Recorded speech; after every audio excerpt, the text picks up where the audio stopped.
Yo, yo, yo, yo, yo, what is going on, COD Familia? It is your boy BN, aka Mr. Kingdom Builder, and today we are here to do two things. One is an announcement that, yes, some of you have been asking me, some people probably already know if you're in one of these kingdoms, and others were just speculating. But I can confirm and tell you that kingdoms 7, 8, 9, and 10 are going to be officially merging. There is a season summary if you're in one of these four kingdoms that has been provided. It's actually here on the top right, and I ended up having to ask someone. I think it, and I feel so bad. I'm forgetting the name right now. And whoever you are, just tell me in the comments. I am blanking super hard, and I apologize. But I initially was looking actually in the Augur Stone because my thought was, well, okay, it'll be the same as how they did it for Kingdoms 1 through 4, where you could go to season, you'd go to rewards, and you would see the kingdoms you're going to get paired with here. They actually swapped it or switched it up, and now it's here in the top right where you see these three bars, and that's where you'll see, again, in at least as of recording this video in 12 hours about, they're going to be seeing a new season. And again, this is 7, 8, 9, 10. If I click on the magnifying glass, you can see this as well. Now, let's get to, and sorry, before I even dive there, this leads me to believe, and I'll probably be coming out with another video soon to show that, but the interesting thing is that now, will they do 11 through 14, and it's just going to be every 4? Are they going to try and do something that will get them back to even 4 numbers? Right? This would be maybe like 11 through 16. Maybe they do 11 through 13, and then they do 14 through 16. Right? It is interesting to see what may play out there.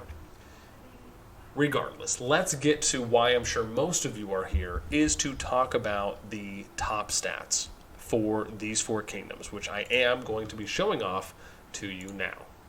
So this is where these 4 kingdoms rank, as I pulled this data in about 90 to 100 minutes last night. So again, margin of error is very low.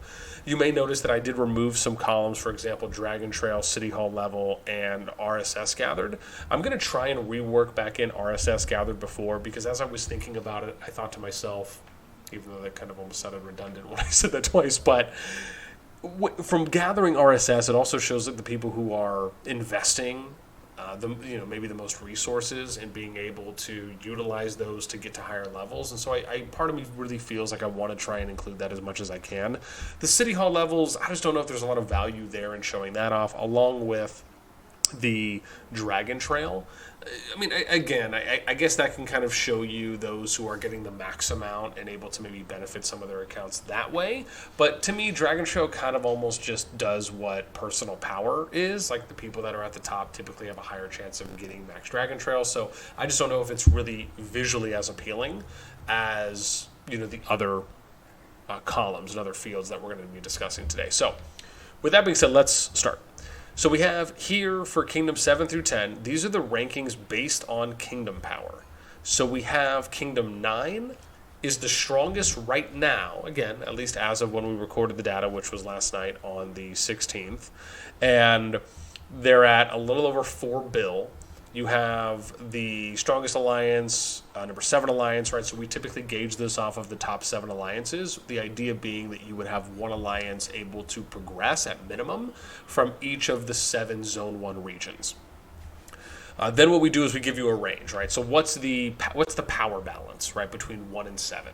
And you can see all of these are pretty extremely high, with the exception of 8 and 10, who have a little bit stronger of a number 7 alliance. These ranges are pretty extreme. Then we get to number 2. So in order, we have number 9, who's the strongest, number 8, who's number 2, number 10, or Kingdom 10, who's number 3, and then Kingdom 7, who's ranked 4. Now, if you're looking at the power that really separates them, you're looking at, for all intents and purposes, 600 mil. And to be fair, the number 7 alliances here are probably not really going to be the ones who are fighting, and we'll show that to you in the next page or tab, which is going to be alliances.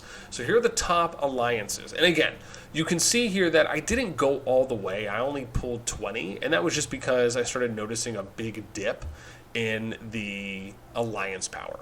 Now, based on where in the age of these kingdoms thus far, I would make the argument that probably the top 9 is going to be a little bit more active, right?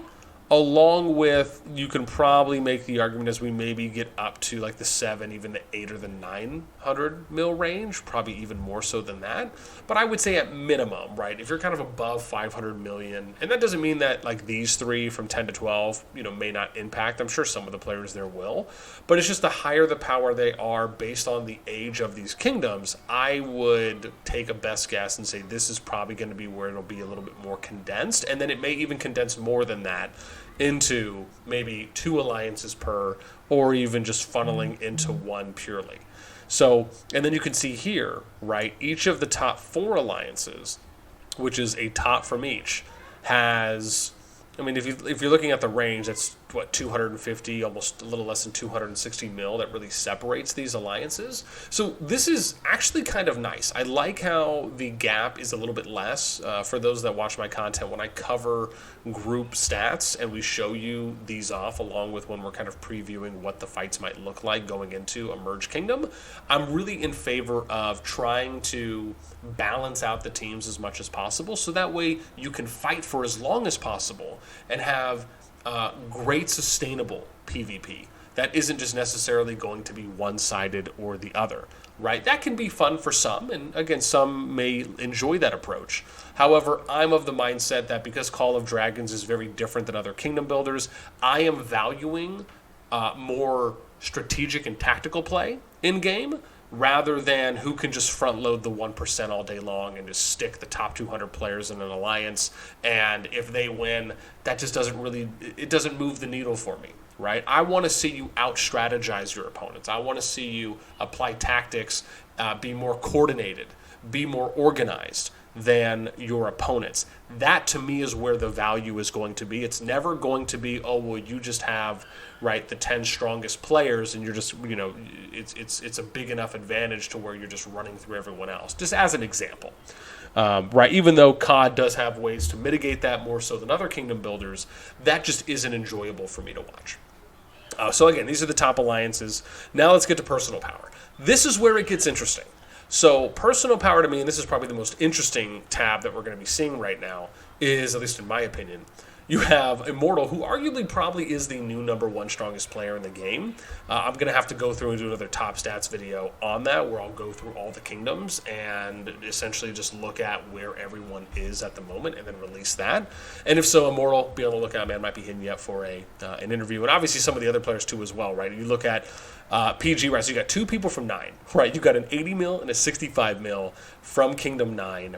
Then you have Crazy Canuck, who's here from Kingdom 8, the strongest player there. You got Charles I. Nice guys, by the way. I've had chances to talk to some of them as well on our private channel on my Discord for the strongest players in the game, which again is why I have to do another one of the top global stats across the board. But then we have the top player second from 8, which is Nigelisk at 25. And so you see 9, 8, 10. The strongest player from 7 is Myth Natural. The 10th strongest player, again, give or take, right? Because things can obviously change if you look at the boards now. But when the data was taken last night, which was, 18, 19 hours ago, this is where they was at. So he'd be the 10th player going into that Season 2. And then if you look at kind of where the dispersion is, you have, right, what do you have? 3, 4, 5, 6, 7, 8. So you have 8 players from Kingdom 9. So we can do this, right? Just as bump. We'll go like this. If we look at 8, you got 1, 2, 3, 4, 5. So you got 5 from 8. And then we look at let's look at 10. So we got 4, 5, 6. So we got 6 from 10, and then too bad I can't add 11, 19. So you got 6. So 7 would have 6, but we'll count just for consistency 3, 4, 5, 6. Yep. So going into this, right, Kingdom 9 has the most, right, being 2 to 3 more than the other kingdoms do as far as players in the top 25, right? So they range between here, right, 1 and 24. So they have 9 players within the top 24 of this, which would be, oh gosh, math is so hard right now. It's a little more than I think 33%, so maybe 38, give or take, from the top 24. I'm sure my percentage math in my head is not that good, but it does just go to show you, you have some big guys here. Again, Kingdom 7, with them as far as their strongest player being around 20 mil. And then, and again, you can see the kind of the consistency here as it goes up to 21. And then you see a little bit of a break between 24, 25, and then an even more ginormous break between 5 and 4, right? Kind of settling in there. So it will be interesting to see what will happen. Let's look at personal merits. So personal merits, now this is somewhat indicative of just how much fighting you've been doing. Again, we don't know the type of fighting that has been happening in the kingdoms, whether it's been civil wars, if it's been organized PvP, if it's been kind of lawless rogue PvP. We don't know that. But I like to look at personal merits because it at least shows how much fighting a player has been doing, and I like to factor that in as a percentage for fighting experience. I don't view this as total fighting experience, but I do view it as a part and something that factors into that, right, for the more fighting that you do. So the top 25 players across these 4 kingdoms have at least 1.3 million merit points. When you look at the top players here at 6.5, 4.5 for the 2 players in 10, you can even look at this 4 out of the top 10, right, for gas have over 3 mil. Right, you got 5 players over 3 mil. You got 15 over 2 mil. And Kingdom 10 has quite a bit of these, right? 4, 5, 6, 7, 8, 9, 10. Right, so they have 10 out of 25, which is, gosh, it's so hard to do math. That probably is around 40%, maybe 30, yeah, give or take. Again, I probably should do some. Where's my calc? Hang on one second. Let's do this. Yeah. Oh wow, so it is 40%. Solid. Yeah, so they have 40% of the players in the top 25, right, with their top personal merits. Then you got Madara, number 1 from Myth at 3.77, almost 3.8. You got the top from Kingdom 9, which is Immortal PGs here at 2.89, 2.9. And the top from Kingdom 8, which is Nevermore's or NVRS's Nigelisk. Then let's get to alliance merits. Now, this is kind of like your total, and again, like I said, with the personal merits, I factor this as a percentage of fighting experience going into, right? Not all. And you look at Gas with 60 million merit points from Kingdom 10. You look at PG 53, so they're close. NVRS 40 mil, and then again close behind Myth, Glorious here at 38 mil. And you can see again nice distribution of spread.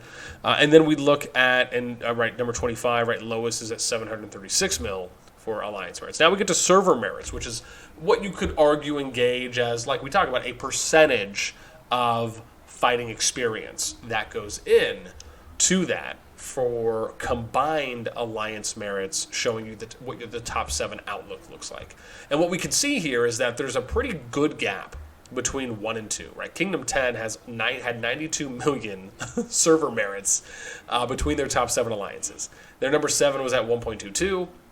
The number 2 alliance was Kingdom 9. It's kind of a almost nice perfect reverse. They're at 68 mil. Kingdom 7's at 60, and then Kingdom 8 is at 51 mil. So again, if it shows you anything, I think it's interesting stats to show off, and does lend itself to a little bit more context, and it's a little bit more of the storyline that's going to be coming up. So that pretty much is it for everything that we have to show. What I'd love to ask and put the question to you is, who do you think, which kingdom do you think has the advantage going into this upcoming merged kingdom? Whether that'll be named SS2 or something of the other. Who are some players that you're looking out for that you think are going to just either wreak havoc? Are there any players that you just want to see get steamrolled? Right? Always an interesting one to ask. I'd love to know. And again, who do you think is going to come out on top? Do you think there's going to be any crazy surprises? Right? I'm always happy to hear some rumors or anything that maybe some people may know that I don't. Right? Anything and everything, let me know in the comments down below. That is going to be it for me. As always, until next time, I will catch you later.